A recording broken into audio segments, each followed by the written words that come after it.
Empoderar e promover a inclusão social, econômica e política para todos, independentemente da idade, gênero ou etnia, é uma das metas da Agenda 2030 para o Desenvolvimento Sustentável. E exercitar essa diversidade no ambiente de trabalho é um dos desafios desse século.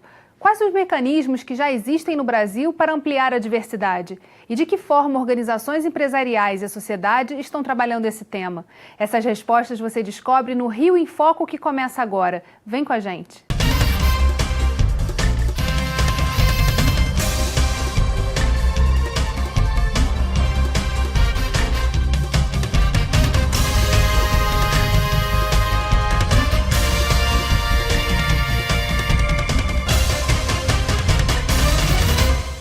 O Foco recebe a diretora da Associação Brasileira de Recursos Humanos, ABRH-RJ, Clarissa Frossar, e o vice-presidente da Comissão de Direito Homoafetivo da Ordem dos Advogados do Brasil, OAB-RJ, Henrique Carvalho.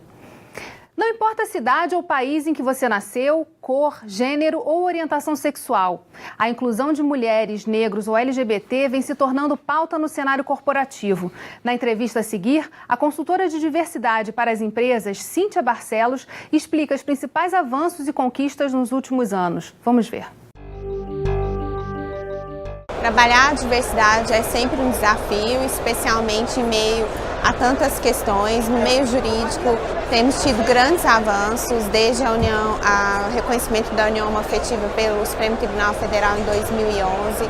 Isso traz reflexos para as empresas, tanto do ponto de vista de inclusão em planos de saúde, de licenças maternidades ou paternidades. Além dos direitos, tem a questão social, que os reflexos positivos da decisão do Supremo Tribunal Federal de 2011 para avançar nessa discussão da diversidade sexual e de gênero dentro da empresa. Nós temos tido grandes avanços que vêm pela Justiça, acompanhados de um cenário que não existe lei que apoie direitos LGBT, mas grandes avanços que já são sentidos de forma administrativa e pela forma judicial, trazendo isso como uma necessidade de discussão e avanço tanto da empresa quanto da sociedade. A Cíntia coloca essa questão de que no legislativo a diversidade ainda não está resolvida. Como é que a gente faz para começar a incluir esse tema na pauta? Eu acho que essa questão é uma das questões mais importantes que a gente tem, porque elas apontam para um déficit democrático muito grande, né?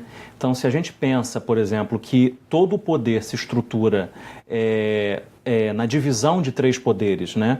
Em que eles têm que conviver harmonicamente entre si, né? E aí eu falo nominadamente poder executivo, legislativo e judiciário, né?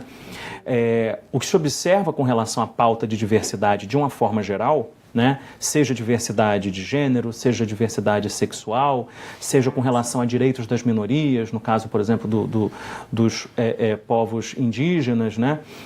O que nós vemos é que esses assuntos são decididos, na sua grande maioria, pelo Poder Judiciário, né? Por conta de uma inação do Poder Legislativo, né? Em garantir legislação específica para esses grupos sociais, né? Então, na medida que essas pessoas elas não são representadas legislativamente, né, pelo Poder Legislativo, o Judiciário é obrigado a se mobilizar. Então, nós vimos isso, por exemplo, na demarcação das terras indígenas da reserva Raposa Serra do Sol. Nós vimos isso, por exemplo, com relação ao aborto de fetos anencéfalos. Nós vimos isso com relação ao casamento entre pessoas do mesmo sexo, a união estável entre pessoas do mesmo sexo. Recentemente, no Supremo Tribunal Federal também, a questão da retificação civil de pessoas transexuais sem a necessidade de judicialização. Então, todas as políticas públicas que deveriam ser desenvolvidas pelo Poder Legislativo, hoje elas são desenvolvidas pelo Poder Judiciário. Isso é um grande problema. Isso apresenta um déficit democrático muito grande. E de que forma, na sua visão, esse tema vem chegando ao mundo corporativo? Porque pela Justiça esses direitos estão sendo garantidos, mas também há toda uma agenda internacional. A gente falou aqui da agenda dos Objetivos de Desenvolvimento Sustentável, mas outras agendas também vêm impondo esse tema para as empresas. O que eu acho é que as empresas começaram a perceber, e foi difícil, tinha assim, uma percepção de que a diversidade é importante. E aí começaram a colocar números na diversidade. As organizações começaram a perceber que a diversidade promove o que a gente chama de um círculo virtuoso. Ou seja, você, por ser uma empresa diversa, você acolhe melhor o funcionário, então você atrai melhor, mais talento para trabalhar com você. Nisso, você atende melhor o cliente e, atendendo melhor o cliente, você só gera resultados melhores para a sua organização. Então, começaram a criar formas e indicadores de mostrar para as organizações que não é só mais uma moda que vem por aí. O ser humano é diverso. Então, as organizações já lidam com a diversidade claramente no seu dia a dia. O convívio ali é uma diversidade enorme de geração, das idades, de pessoas que são novas e são antigas na organização. Essa geração Y, que a gente chama, que vem com tantas coisas diferentes para nós fazermos a gestão e combinar com quem está lá há mais tempo. Então, a diversidade, eu acho que ela vem para mostrar para a organização que ela é complementar, que nós precisamos de pessoas que pensem diferentemente da gente para que a gente gere decisões melhores. Em termos de como trabalhar, de absorver isso dentro das empresas, a gente vê muita estrutura da criação de comissões para olhar para esse tema, para os comitês. Como é que isso acontece na prática? Então, na verdade, o que a gente percebe existe uma intenção, mas você precisa trabalhar com mais afinco para promover a diversidade na organização.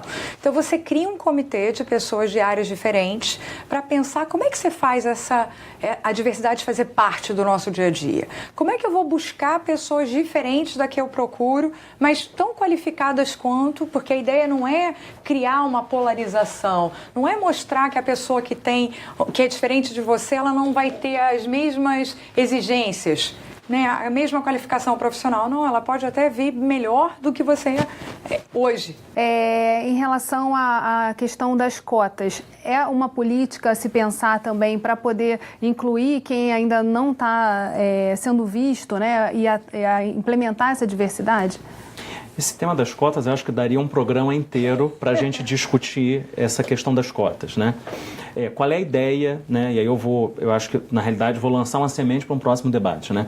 Qual é a ideia das cotas, né? A ideia das cotas é reparar, né, algo relativo a uma determinada sociedade que não consegue uma inclusão por conta de não ter as mesmas possibilidades, né? Então, isso é objeto de quê? Isso é objeto de políticas públicas, ou seja, políticas públicas que promovam o acesso igualitário a todas e todos às mesmas oportunidades. A ideia das cotas é essa. Então, a ideia das cotas tem que ser sempre pensada sobre essa perspectiva, né? Há argumentos prós e contras. Eu acho que esse debate é um debate que tem que ser amadurecido, né? E tem que ser sempre referenciado com a sua principal origem, que é o quê? Que é reparar uma dificuldade de inserção social. E que a gente vai continuar falando no próximo bloco. Não saia daí. Rio em Foco aqui, política e economia caminham juntas.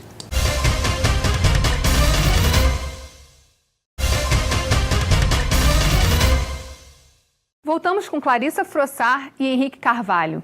Para reduzir a desigualdade e promover oportunidade para todos, algumas empresas atuam através de comitês, garantindo, por exemplo, a inclusão de mulheres em postos de chefia e o respeito à população LGBT no ambiente de trabalho. Vamos ver.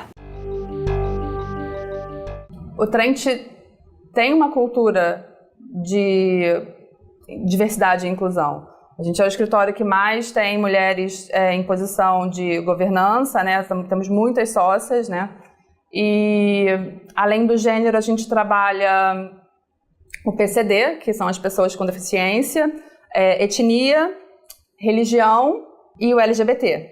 Em 2012, a gente começou um engajamento mais intenso, muito vindo da questão do gênero, mas no ano passado que a gente assinou os 10 compromissos, né, das empresas com a questão LGBT, e 10% da empresa, pelo menos, aderiu ao comitê. Mas a gente faz ações que integrem todos os escritórios, assim, levantando o debate, conscientizando as pessoas que às vezes têm uma opinião que é um pouco mais retrógrada, que pode ser agressiva, e que a gente vem cada vez mais assim, promovendo as ações, né, para promoção e garantia dos direitos, né, LGBT.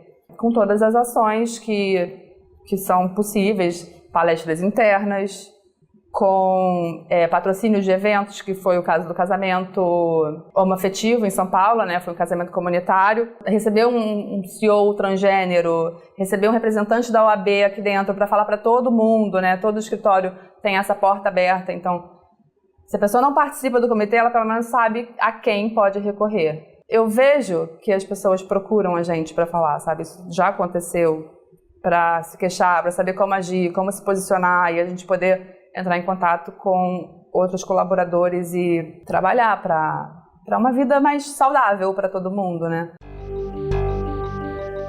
Que a gente vê também uma preocupação do como agir, né? Como estar adequado a essas questões que vêm surgindo e que são novas para muita gente. Os ambientes não estavam preparados para isso, né? Então, como é que isso se desenvolve na prática? E é interessante porque as situações você não consegue nem dentro do comitê prever todas.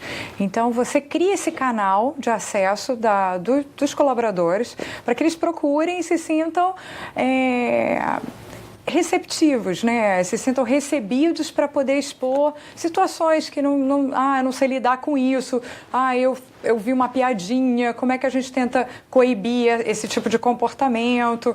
E a ideia é criar um bem-estar e que você possa ser você dentro da organização, porque eu acho que é isso que facilita e faz com que todo mundo trabalhe bem. Eu acho que esse é o ponto, a presença de um comitê significa o seguinte: essas pessoas são reconhecidas por essa organização. Então, nós reconhecemos essas pessoas, né, como destinatárias de direitos, como todas as outras pessoas que pertencem a esse escritório, a essa empresa. Então, isso naturalmente, né, eu acho que não somente a presença do comitê, mas a participação efetiva do comitê por meio de palestras, por meio de reuniões, né, de almoço, de cafés da manhã, de palestras explicativas, é importante para desnaturalizar determinados preconceitos, né, que se estruturam sobre o machismo, sobre a LGBTfobia, né, sobre o não reconhecimento de pessoas com deficiência. Então, existe um grande ganho para as organizações em ter esses comitês, que é tornar as pautas, né, e os direitos dessas pessoas visíveis, e o que é mais importante, é respeitado por todas e todos. Mas são direitos que são direitos de todos, quer dizer, o direito ao acesso às oportunidades, o direito de estar nos ambientes e de poder competir em igualdade de condições. Até que ponto, né, quando a gente começa a separar esses temas, e quando a gente fala de diversidade, a gente inclui muitos temas diferentes, porque a acessibilidade para uma pessoa portadora de deficiência, e a gente tem várias deficiências, tem os seus desafios. A própria acesso dos LGBTs a espaços de trabalho e que eles sejam respeitados. A questão das mulheres também acessando cargos de alta chefia. Até que ponto essa pauta de diversos direitos não vai acabar caminhando, essa é uma pergunta para vocês, para uma questão de começar a se lutar a todo mundo brigar pela mesma coisa e não cada um pela sua cota, pelo seu pedacinho, né, disso? É a criação de um propósito, é o que a gente fala ali, todo mundo com as suas diferenças tem que brigar por algo comum. E isso é interessante porque cada vez mais, como até mesmo a longevidade nossa, de vida hoje. Então, eu tenho profissionais que estão com 60 e tenho profissionais que acabaram de chegar com 22, 23 anos. É uma disparidade enorme e que, ao mesmo tempo, eu acredito que é saudável essa convivência, porque são gerações que precisam trabalhar por um propósito daquela organização. E o que ele falou é muito isso que a gente faz nos comitês, é tentar mostrar que juntos vamos ser melhores, juntos vamos fazer mais, mas cada um respeitando as suas particularidades e diferenças. Eles precisam estar lá, né? A sua reflexão ela é muito boa, por quê? Né? Porque se a gente imaginasse, por exemplo, por que o Brasil hoje é referência, né, no programa de HIV/AIDS no mundo, né? O Brasil se torna referência porque durante o processo de início da epidemia, os movimentos sociais se mobilizaram para que justamente houvesse o acesso à saúde pública de qualidade às pessoas que precisavam dos medicamentos, né? E o Brasil se torna referência mundial nesse aspecto em políticas públicas de saúde. toda essa ideia de reconhecimento, né, de grupos sociais específicos, ela é importante porque há alguns momentos em que nós temos interseccionalidades. Então, por exemplo, se eu tenho uma mulher que, além de ser mulher, ela é negra, né? E ela é, por exemplo, lésbica e cadeirante. Nós temos a interseccionalidade aí que incide sobre esse corpo que precisa de reconhecimento, né? Então as demandas, cada vez mais, elas se concentram em diversas identidades, mas ela tem como perspectiva primeira a universalidade dos direitos humanos. A ideia de universalidade dos direitos humanos, ela tem que ser reconhecida e tem que ser reconhecida também a diferença que existe entre os grupos sociais específicos e quais os corpos que são autorizados a circular no espaço público, né? A briga que existe hoje para que nas TVs as pessoas negras participem dos programas de televisão, né, para que elas estejam presentes, por exemplo, em peças de teatro, né, é justamente um reflexo dos movimentos sociais para que todos os corpos que existam na sociedade sejam reconhecidos, né, e tenham participação. A gente tem uma sociedade, né, pelo menos a nossa sociedade ocidental e latino-americana, ela se estrutura numa perspectiva patriarcal, numa perspectiva machista, numa perspectiva branca, né, que valoriza o quê? Todos aqueles corpos que não se enquadram nem no que é negro, nem no que é indígena, nem no que é LGBT. E esses grupos hoje eles estão brigando por direitos, eles estão lutando por reconhecimento, na medida que todos são cidadãs e cidadãos e ocupam o mesmo espaço, né? A gente vai falar um pouquinho mais sobre isso no próximo bloco. Não saia daí. Rio em Foco aqui, política e economia caminham juntas.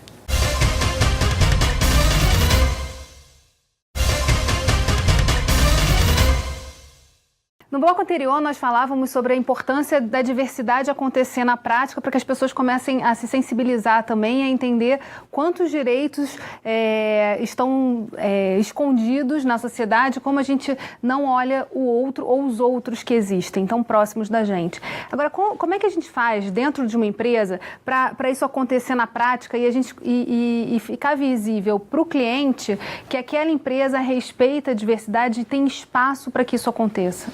Eu acho que a primeira questão é experimentar. Você começar a trazer essa diversidade para a organização de uma forma positiva, com bons exemplos, como se a gente mostrasse que um recurso, por ter uma limitação física, motora, ele é tão produtivo quanto um recurso que não tem. Como as mulheres que têm um outro viés de interpretação de alguma questão, o próprio LGBT que tem uma sociabilidade diferenciada, que agrega de uma forma diferente, em uma outra interpretação. Então, colocar essas pessoas inseridas nesse contexto organizacional, cooperando, contribuindo, decidindo, é muito interessante. E o exemplo de cima, eu acho que ele é crucial. No próprio board de decisão, você precisa ter pessoas que representem também, que são representantes da diversidade, para mostrar o quanto que isso só vem complementar na tomada de decisão. Agora, no dia a dia, isso é muito difícil de ver, né, acontecer. É muito difícil e eu acho que falta às empresas, de uma forma geral, entender o seu compromisso a respeito da responsabilidade social. Então, por exemplo, eu vejo, a gente tem dados muito alarmantes e que indicam que o tema, por exemplo, da diversidade, sobretudo a diversidade LGBT, ainda é um problema no cenário legislativo brasileiro. Então, a gente tem o maior número, né, de assassinato de pessoas travestis e transexuais do mundo. Esses dados eles não são compilados no Brasil porque não existem políticas públicas para análise desses dados. Eles geralmente são feitos por ONGs brasileiras e ONGs europeias. Ou seja, não existe uma política pública do governo para isso. Nem para prevenir essa forma de assassinato qualificada, nem para produzir dados justamente para quê? Para criar uma política pública para prevenir esse tipo de crime.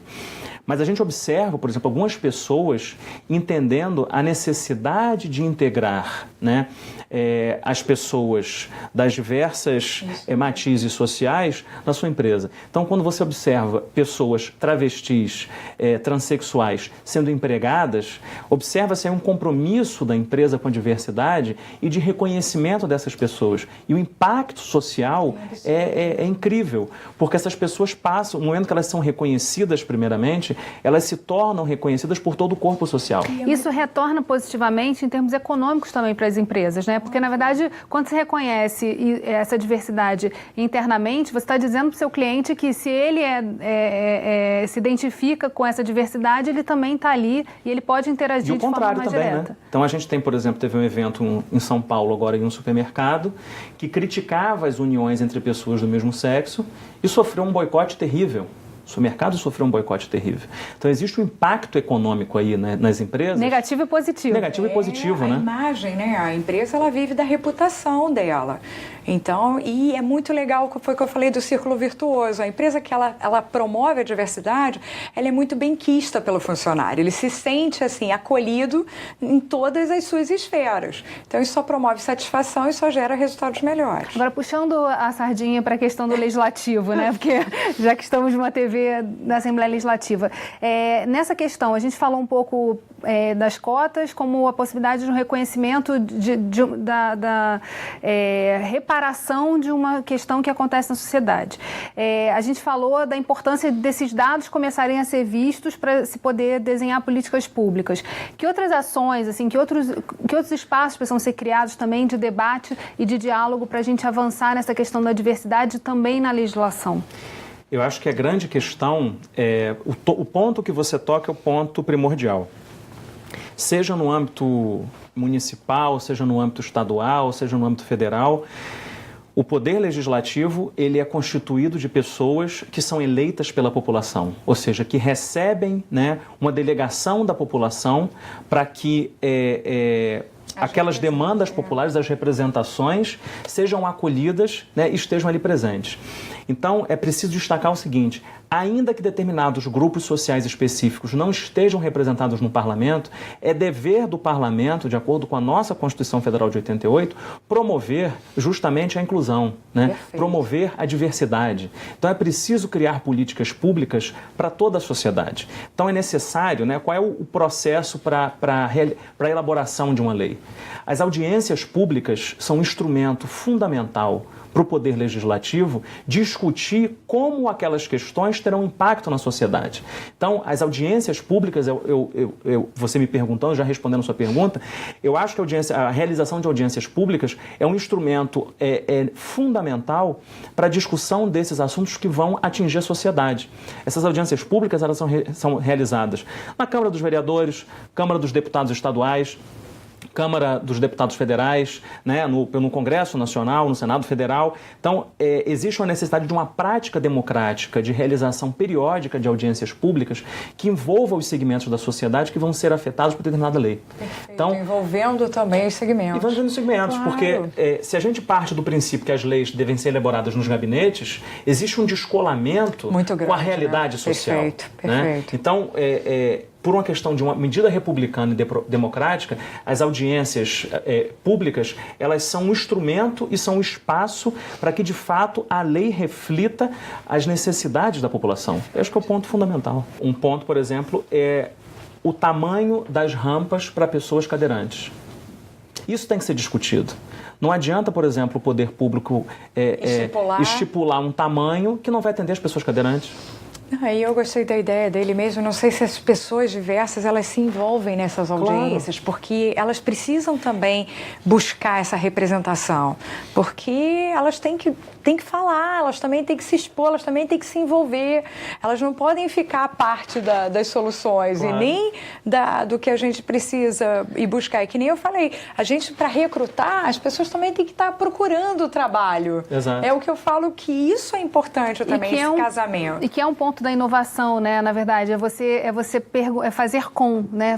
Construir as políticas com a sociedade. Perfeito. E olhando esses aspectos que são tão diferentes e diversos e precisam estar sendo incluídos nessa sociedade se a gente quer uma sociedade melhor. Qualquer um quer que o outro também, né, se sinta acolhido na sua diferença, na sua particularidade, e todo mundo convivendo para o benefício de todos, né? Para o bem-estar de todos, mais ou menos isso. No poder legislativo, a delegação de um poder, né, por meio do voto, né, me torna responsável até o final do mandato daquele ou daquela parlamentar. Então, existe um caminho de mão dupla. Então, existe a necessidade do parlamentar e da parlamentar, né, prestarem contas à população, não somente aos seus eleitores e às suas eleitoras, mas à população como um todo.